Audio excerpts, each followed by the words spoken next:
안녕하세요. 우리 동네 치과 주치의 전승환 원장입니다. 원장님 오늘 해주실 내용은 또 어떤 내용인가요? 오늘은 임플란트 치료를 받으실 때 뼈이식이 동반되는 경우들이 많이 있어요. 그래서 뼈이식은 과연 어떤 과정으로 진행이 되고 또 뼈이식은 왜 필요하고 뼈이식이 이제 치료 과정에서 어떤 의미를 갖는지에 대해서 한번 설명을 드려볼게요. 임플란트 할 때 뼈 이식을 해야 되는 이유가 뭔가요? 임플란트라는 치료 과정 자체가 환자분이 이제 치아를 빼시게 되면 이제 아무것도 없잖아요. 환자분에게 없어진 치아에 이제 치아를 만들어드리는 과정이에요. 그럼 가장 먼저 해야 될 게 기둥을 만드는 거죠. 기둥을 만드는 건데 기둥이 환자분의 잇몸뼈 안에 식립이 되죠. 이 기둥 자체가 이제 튼튼하게 고정이 돼야지 그 위에다 이제 치아 구조물도 이제 튼튼하게 만들 수가 있는 거예요. 그러면 어떻게 보면 가장 임플란트 치료에 있어서 중요한 과정이고 첫 번째로 진행되는 과정인데 환자분의 잇몸뼈가 좋지가 않은 거예요. 잇몸뼈의 상태는 양과 질로 나눌 수가 있는데 보통 뼈 이식을 하는 경우는 어떤 질적인 문제보다는 양적인 문제인 경우들이 많아요. 절대적으로 양이 부족한 거죠. 예를 들어서 잇몸뼈 안에다가 기둥을 식입하는데 기둥 자체가 아주 건전한 잇몸뼈로 둘러싸여져야 돼요. 근데 원하는 위치에 임플란트 기둥을 식립을 했는데 한쪽에 있는 잇몸뼈의 벽이 무너져서 임플란트의 표면이 노출된다거나 이런 일이 발생하게 되면은 향후에 이쪽에서 문제가 생길 소지가 크거든요. 그래서 보통 원하는 위치에 임플란트를 식립을 했는데 임플란트의 표면이 노출될 정도로 잇몸뼈의 어떤 양이 부족한 경우, 보통 이런 경우에 뼈 이식을 하게 되죠.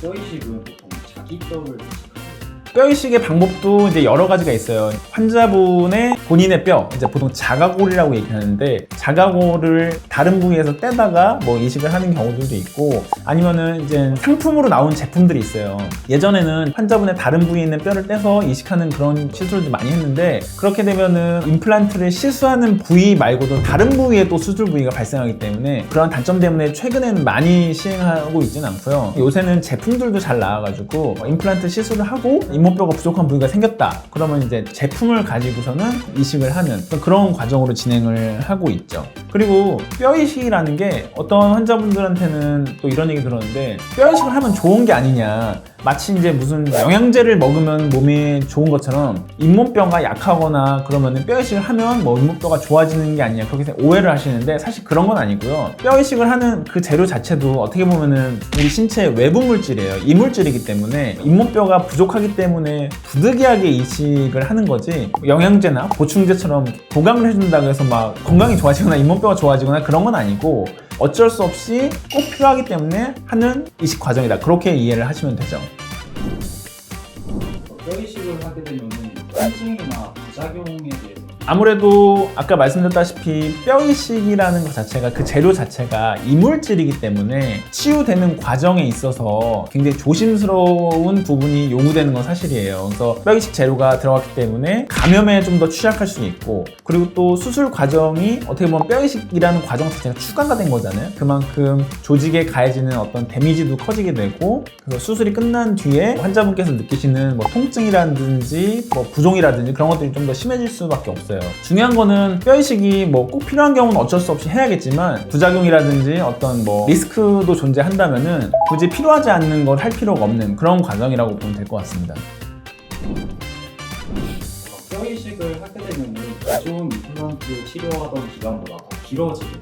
아무래도 그렇죠. 왜냐면은 요새는 임플란트 기둥 자체의 표면 처리 기술이 좋아져가지고 빠르면은 뭐 한 4주, 뭐 한 6주, 8주 정도면은 골류착이 어느 정도 이루어진다고 봐서 고철이 만들어질 수가 있어요. 근데 뼈 이식이 들어가게 되면은 그 임플란트 기둥이 골류착이 되는 기간 플러스 이식한 고리식제가 또 기존의 뼈와 이제 혼합이 되면서 성숙이 돼가는 어떤 치유 기간이 필요하거든요. 그렇기 때문에 아무래도 뼈 이식이 들어가게 되면은 뼈 이식이 없는 임플란트 치료 과정보다 치료 기간이 더 길어질 수밖에 없어요.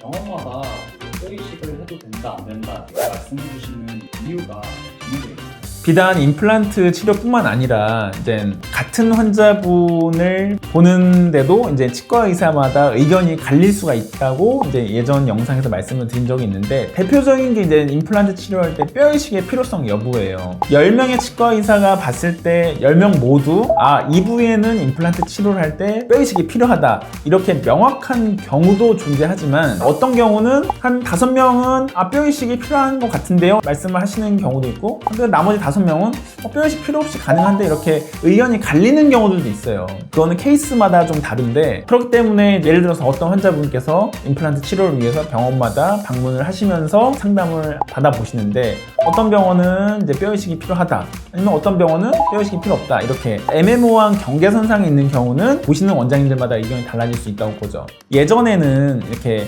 없는 뼈를 만들어내고, 또 그리고 이렇게 뼈이식 과정을, 힘든 과정을 겪어서라도 환자분의 잇몸뼈를 짱짱하게 만들어내는 게 어떤 임플란트 치료의 트렌드였다면은, 요새는 그런 치료 과정 자체가 불편감을 이야기할 수 있거든요. 그래서 가급적이면은 뼈이식 없이, 가급적이면은 수술을 좀 간단하게 하려는 트렌드로 좀 전환이 되고 있어요. 그래서 임플란트의 그 기둥 자체, 어떤 디자인 자체도 가급적이면 잇몸뼈 이식을 안 하는 방향으로 치료 과정이 진행될 수 있게끔 그렇게 자꾸만 개발이 되어가고 있기 때문에, 물론 저도 잇몸뼈 이식을 해서 임플란트 하는 경우가 많이 있죠. 근데 임플란트 뼈 이식의 가능성을 최소화하고, 또 혹시라도 필요하게 되면은 이제 해당 부위를 사진으로 찍어서 이러한 잇몸뼈의 결함 부위가 있기 때문에 뼈 이식이 필요했고, 또 뼈 이식 하기 전과 후에 사진 찍어가지고 환자분의 이해를 돕고, 그런 식으로 이제 치료를 진행하고 있습니다.